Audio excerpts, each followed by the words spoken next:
예수께서 모든 말씀을 백성에게 들려주시기를 마치신 후에 가버나움으로 들어가시니라. 어떤 백부장의 사랑하는 종이 병들어 죽게 되었더니 예수의 소문을 듣고 유대인의 장로 몇 사람을 예수께 보내어 오셔서 그 종을 구해 주시기를 청한지라. 이에 그들이 예수께 나아와 간절히 구하여 이르되, 이 일을 하시는 것이 이 사람에게는 합당하니이다. 그가 우리 민족을 사랑하고 또한 우리를 위하여 회당을 지었나이다. 예수께서 함께 가실새 이에 그 집이 멀지 아니하여 백부장이 벗들을 보내어 이르되, 주여, 수고하시지 마옵소서. 내 집에 들어오심을 나는 감당하지 못하겠나이다. 그러므로 내가 주께 나아가기도 감당하지 못할 줄을 알았나이다. 말씀만 하사 내 하인을 낫게 하소서. 나도 남의 수하에 든 사람이요, 내 아래에도 병사가 있으니 이더러 가라 하면 가고 저더러 오라 하면 오고 내 종더러 이것을 하라 하면 하나이다. 예수께서 들으시고 그를 놀랍게 여겨 돌이키사 따르는 무리에게 이르시되, 내가 너희에게 이르노니 이스라엘 중에서도 이만한 믿음은 만나보지 못하였노라. 보내었던 사람들이 집으로 돌아가 보매 종이 이미 나아 있었더라.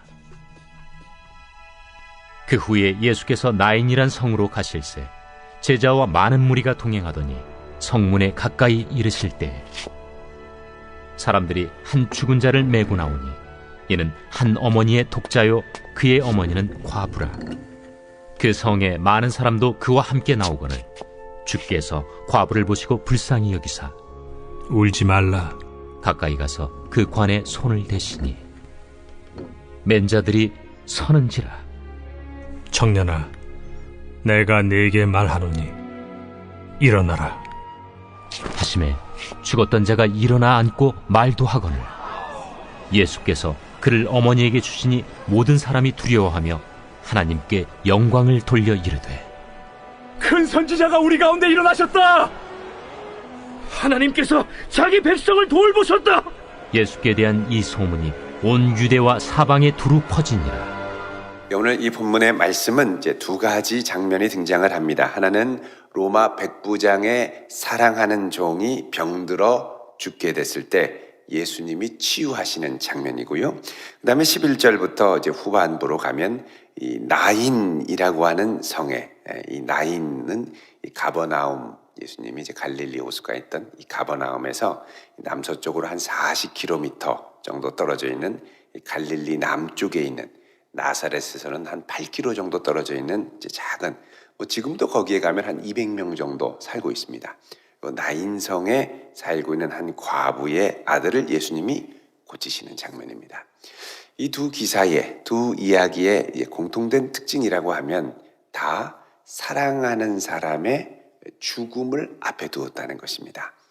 백부장의 2절에 보면 사랑하는 종, 그리고 이 과부 같은 경우도 남편이 없으니 아들 하나 의지해서 살지 않았겠습니까?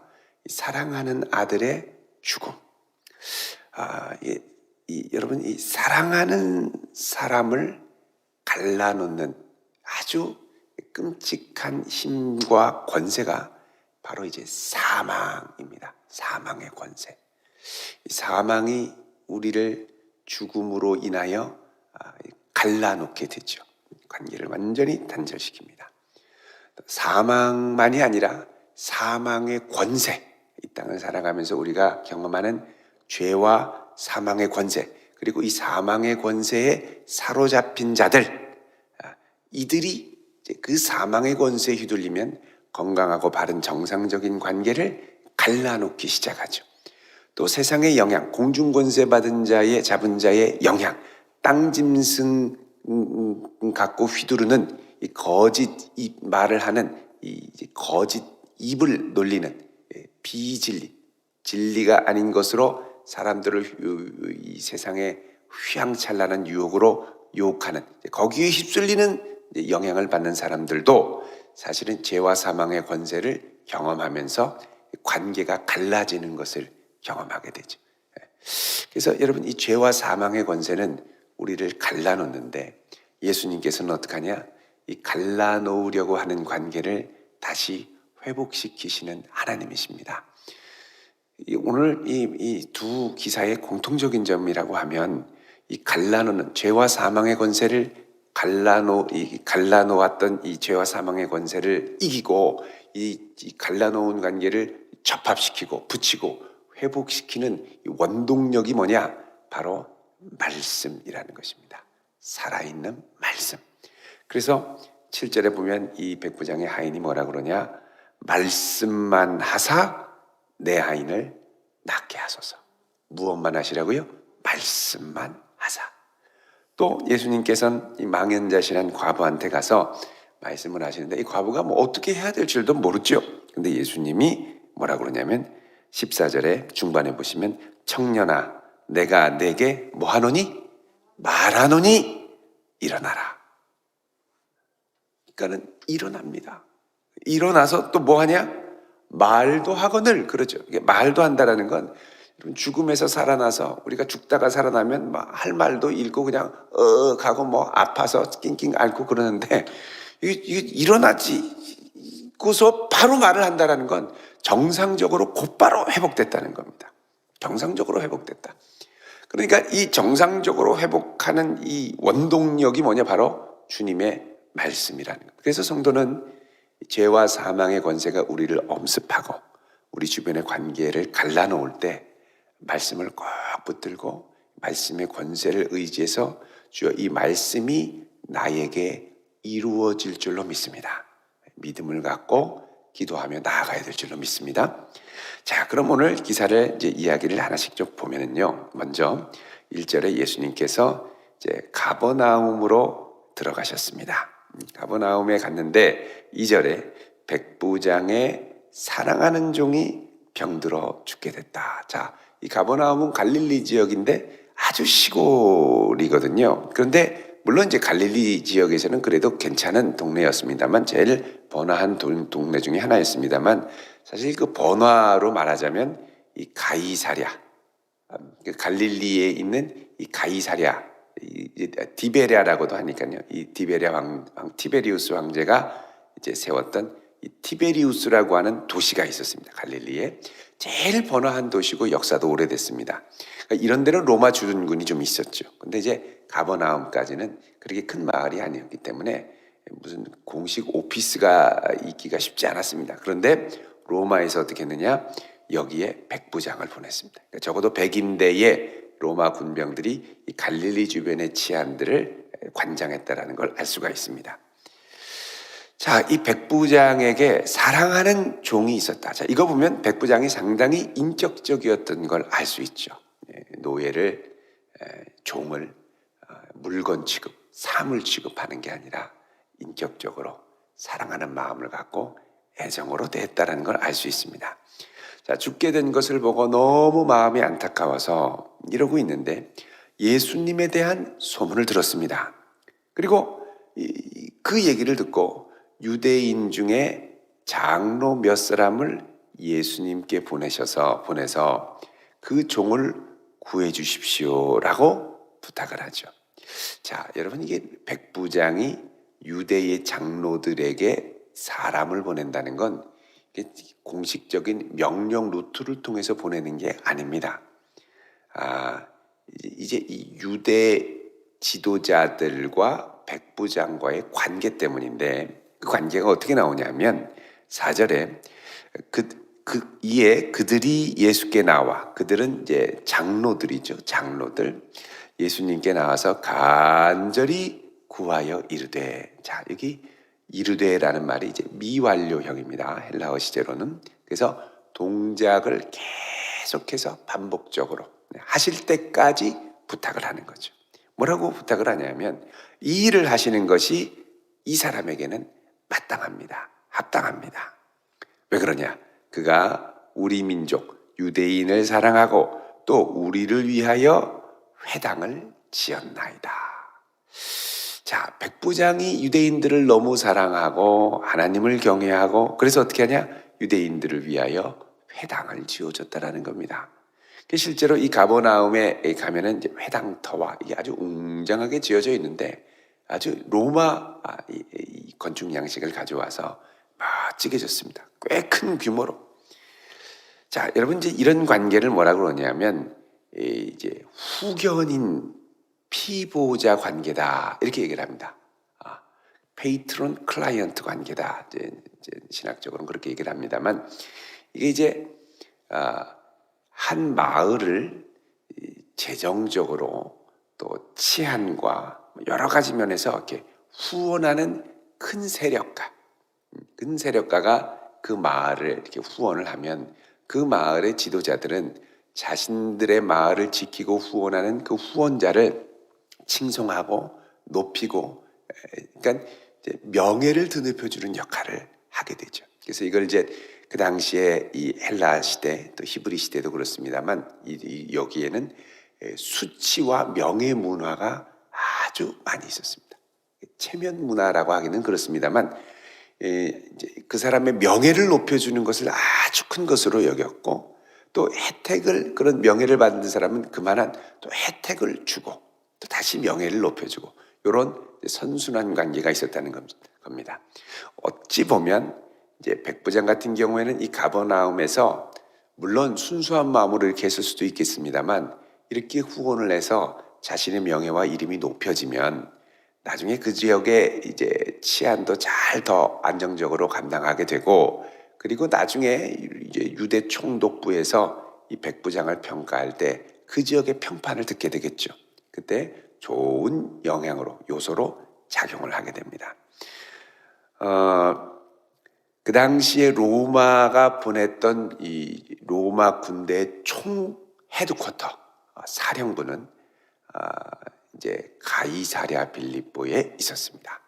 그러니까는 이게 이제 유대 중앙산지 예루살렘에서 요빠 항구 쪽으로 쭉 내려와서 조금만 위로 가면 유대의 총독부가 있었는데 가이사랴 빌립보. 이제 여기 가이사랴 빌립보가 아니죠.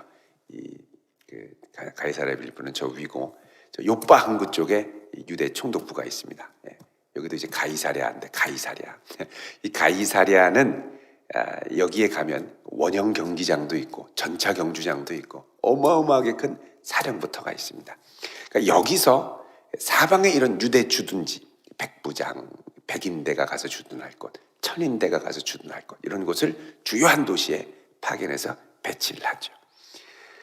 자, 그래서 이 얘기를 듣고 예수님이 함께 가십니다. 자, 그런데 이제 거의 이 백부장의 집에 가까이 오는데 백부장이 벗들을 보내서 얘기를 합니다. 주님, 오시지 마십시오. 자, 이거 벌써 예수님을 뭐라고 부릅니까? 주여라고 합니다. 신앙이 있는 사람입니다. 수고하지 마십시오. 그러면서 뭐라 그러냐? 내 집에 들어오심을 나는 감당하지 못하겠나이다.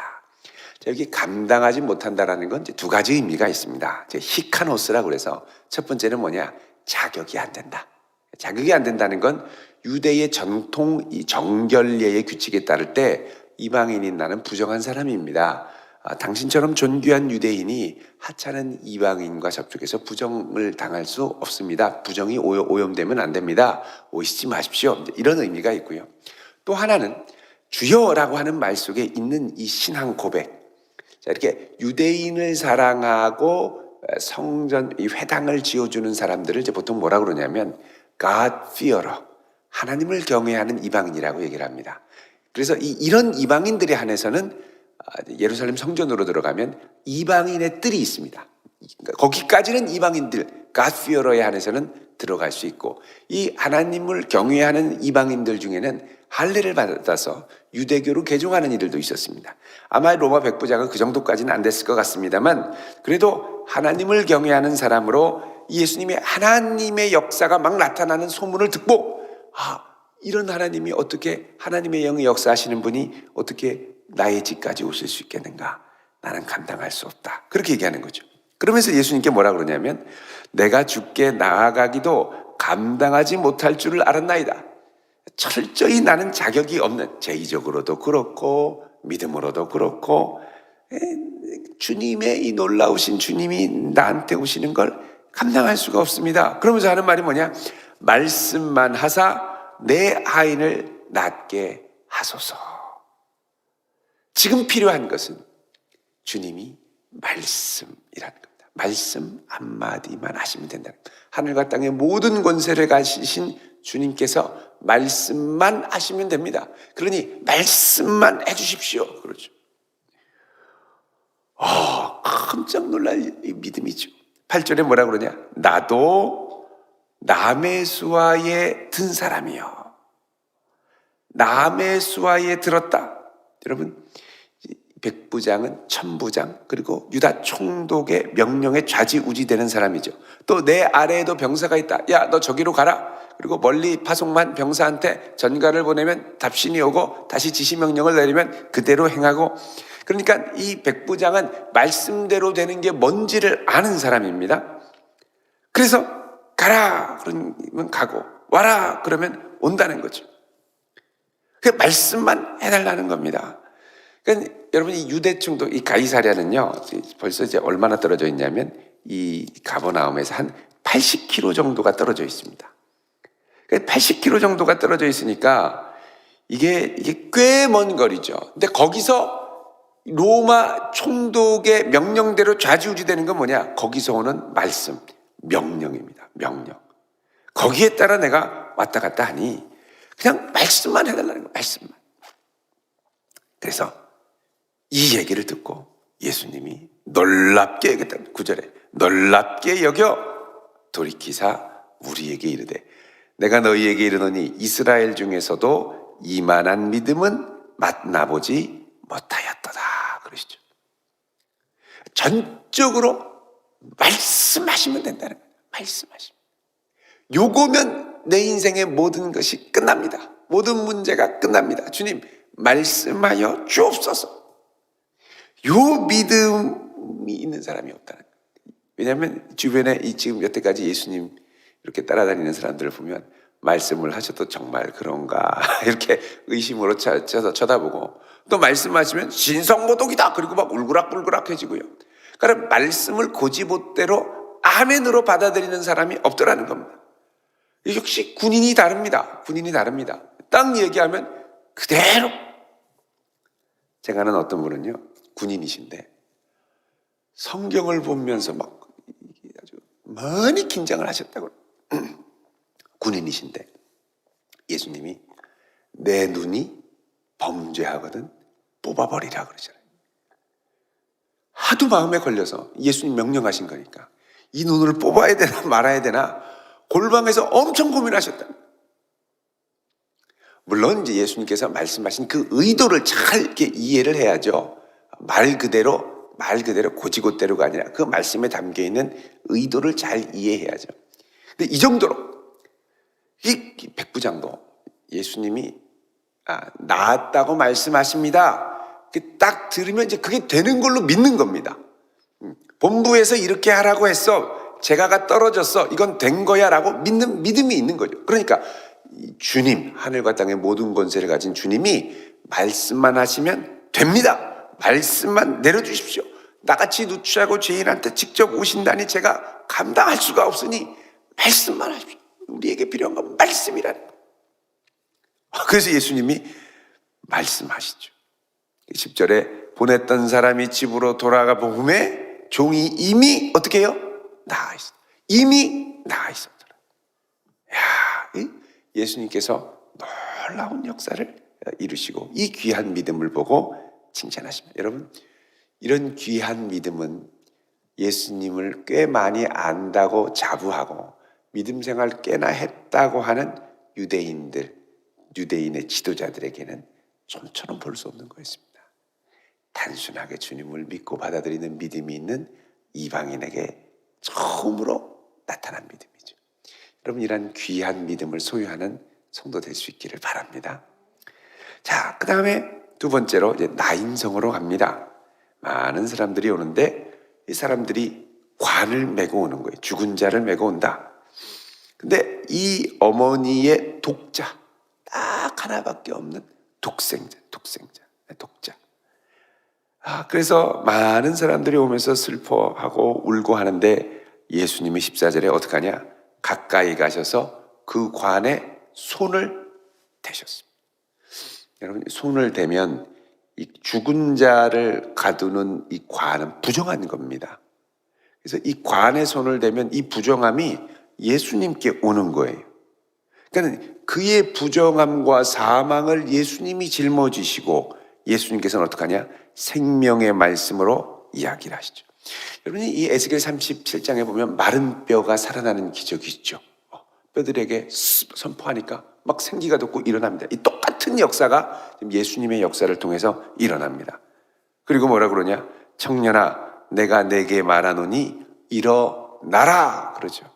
내가 내게 말하노니 일어나라. 그러니까 예수님의 말씀에는 생명을 살리는 능력이 있고 말씀하시면 이루어지는 능력이 있더라는 겁니다. 이 말씀을 하니까 정말 죽었던 자가 일어난 다음에 말을 하는 거예요. 여러분, 말을 하면 얼마나 놀라겠습니까? 그리고 예수님께서 그를 어머니에게 주시니까 많은 사람들이 두려워하며 하나님께 영광을 돌리더라는 것입니다.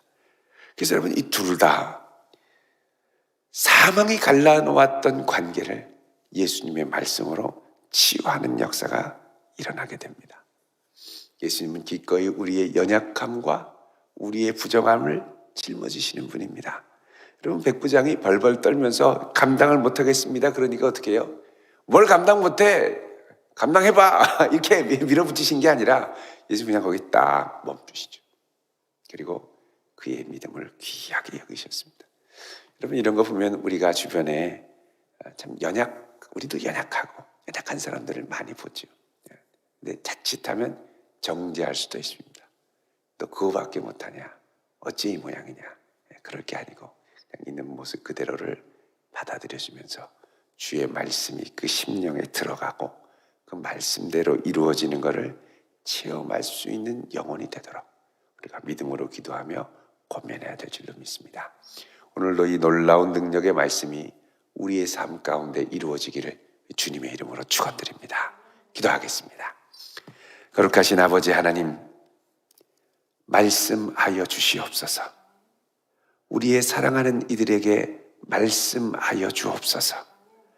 사망의 권세에 신음하는 이들에게 말씀하여 주옵소서. 그 말씀을 저희들 단순하게 신뢰할 수 있는 믿음을 주시고 그 말씀이 하늘에서와 같이 땅에서도 우리의 삶 가운데서도 성취되는 은혜를 맛보게 하여 주옵소서. 오늘 이 아침도 주의 말씀을 붙들고 나아가는 하나님의 백성들의 걸음과 삶의 현장 가운데 특별하신 은총을 더하사 이 말씀의 능력을 경험하는 복된 자녀들 삼아 주옵소서. 예수 그리스도의 이름으로 기도드리옵나이다. 아멘.